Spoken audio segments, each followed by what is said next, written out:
Bonjour, cette capsule pour vous aider à présenter un exposé en anglais ou plus précisément à l'organiser. Donc l'exposé commence toujours par une introduction. Dans cette introduction, vous allez d'abord citer le sujet de l'exposé, rappeler la thématique, le thème de l'exposé.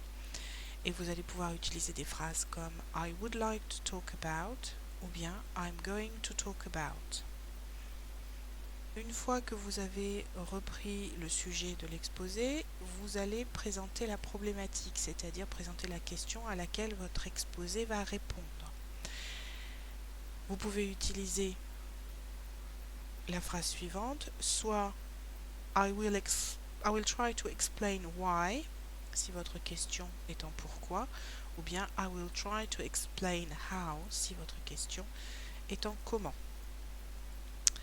Enfin, vous allez, à la fin de l'introduction, présenter le plan.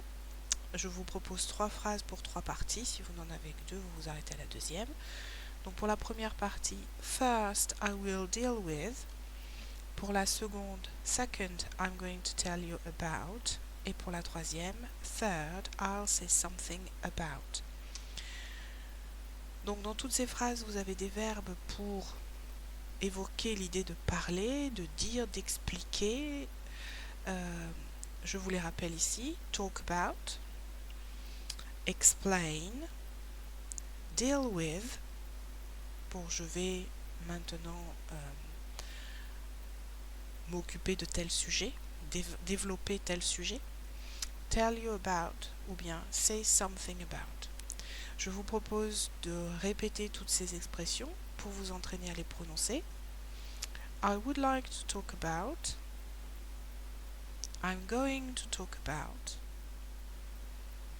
I will try to explain why, I will try to explain how, first I will deal with, second I'm going to tell you about, third I'll say something about. Donc une fois l'introduction terminée, vous allez organiser le plan.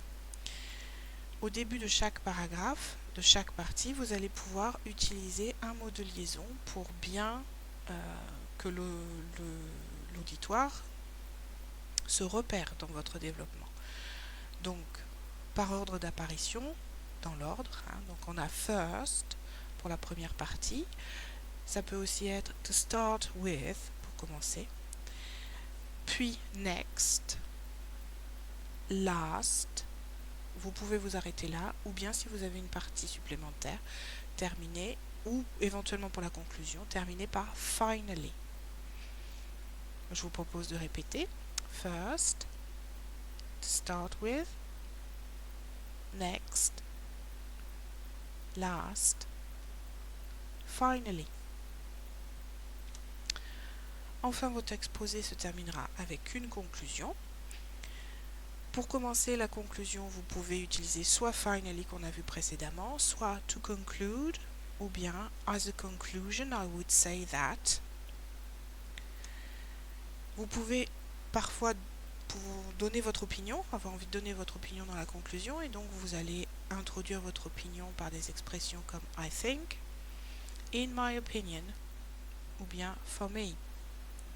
Et enfin, pour bien exprimer le fait que votre exposé est terminé, vous allez pouvoir remercier l'auditoire avec Thank you for your attention. Je vous propose de répéter. To conclude, as a conclusion I would say,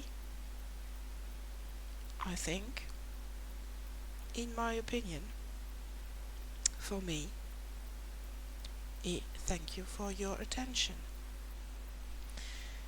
Donc c'est comme ça que je vais terminer cette capsule. Thank you for your attention. Bye.